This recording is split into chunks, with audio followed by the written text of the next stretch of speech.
ஏன் நமக்கு மொழியின் மீதான அந்த இடர்பாடு இருக்கு? என்ன காரணம் நினைக்கிறீங்க?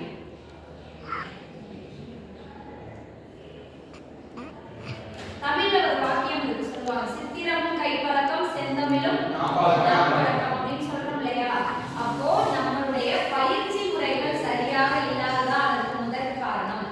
நம்மளுடைய பயிற்சி முறைகள் சரியா இருக்கிற பட்சத்துல நம்ம என்ன பண்ணுவோம்? எழுதவும் படிக்கவும் முயற்சிக்கும் எழுதுவோம். இப்ப வாசிப்பு பழக்கமே நிறைய மாணவர்கள் கிட்ட இல்ல. வாசிக்க சொன்னா என்ன பண்றோம்? திணறீங்க, அப்படிதானே? திணறீங்களா இல்லையா? அப்ப அதுக்கெல்லாம் என்ன காரணம்? என்ன சொல்லுங்க.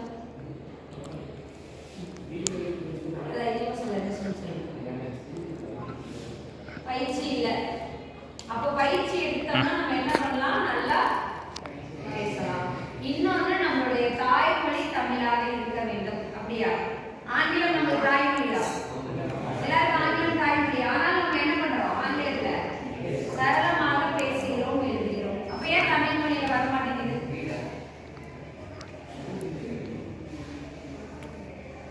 ஆர்வமின்மை. ஒரு மொழியை கற்றுக்கொள்ள ஆர்வம் இல்லை அப்படின்னா நமக்கு அந்த மொழியின் மீது பற்றில்லைன்னு அர்த்தம். எழுத வராது. அப்போ அந்த மொழியின் மீது ஆர்வமும் விருப்பமும் வைத்தால் அந்த மொழியை நாம் என்ன பண்ணிக்கலாம்? கற்றுக்கொள்ளலாம். அதுதான் முக்கியம். சரி, அதை தாண்டி இந்த தமிழ் மொழியில கற்றுக்கொள்வதில் என்ன சிக்கல் இருக்கு?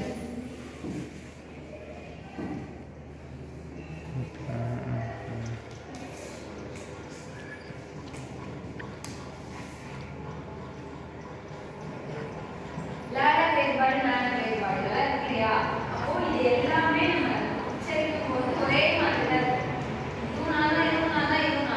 நம்ம பயன்படுத்தக்கூடிய இடம் என்பது வெவ்வேறாக இருக்கு. இப்ப இந்த கால வேறுபாடு இல்லையா? அப்போ இதை வந்து நம்ம மறந்து பயன்படுத்துறோம். சரியா? நான் மரத்தில் அமர்ந்திருந்தேன்.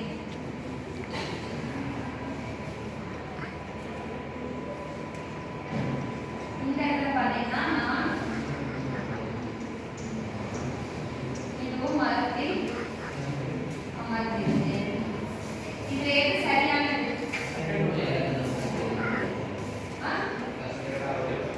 செகண்ட் இருக்கிறதா சரியானது. இரண்டாவது இருப்பதான் சரியானது. நான் மரத்தில் அமர்ந்திருந்தேன். அப்ப இந்த மரம் அப்படிங்கிறது என்ன பொருள்ல வந்திருக்கு?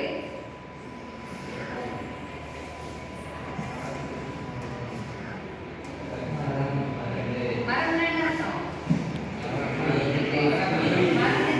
வீரம் அப்படின்னு அர்த்தம். இந்த மரம்னா என்ன அர்த்தம்? வீரம்.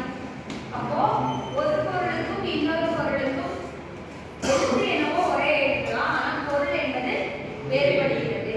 அப்போ தமிழ் மொழியை பொறுத்த வரைக்கும் ஒரு சொல் குறித்த பல பொருள் குறித்த ஒரு சொல் இருக்கு.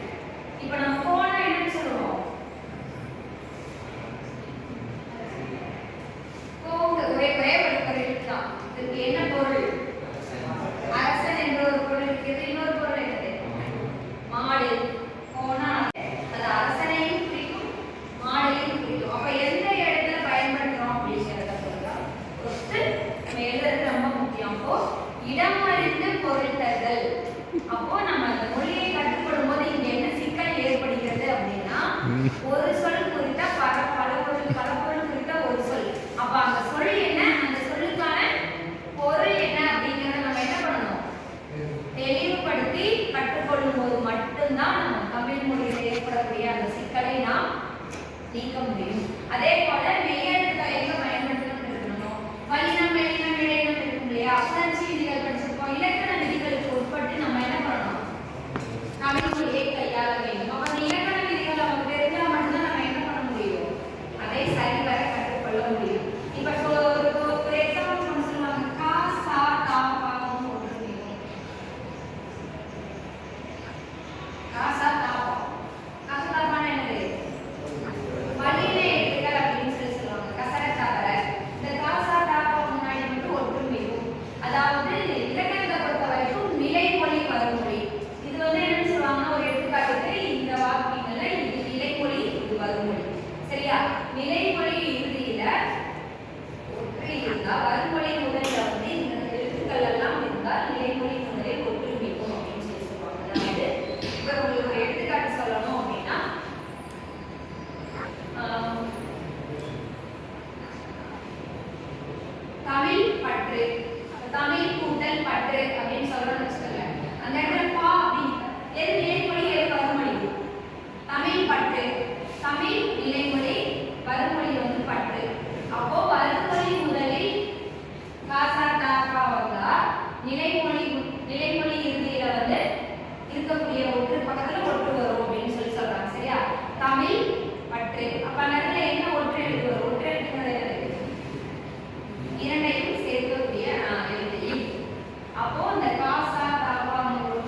தமிழ் மொழியை சரியாக கற்றால் மட்டுமே அதில் ஏற்படக்கூடிய சிக்கலை நாம் என்ன பண்ண முடியும், தீர்க்க முடியும் அப்படிங்கிறத எல்லாரும் தெரிஞ்சுட்டு தமிழ் மொழியை நல்லா படிங்க, எழுதுங்க.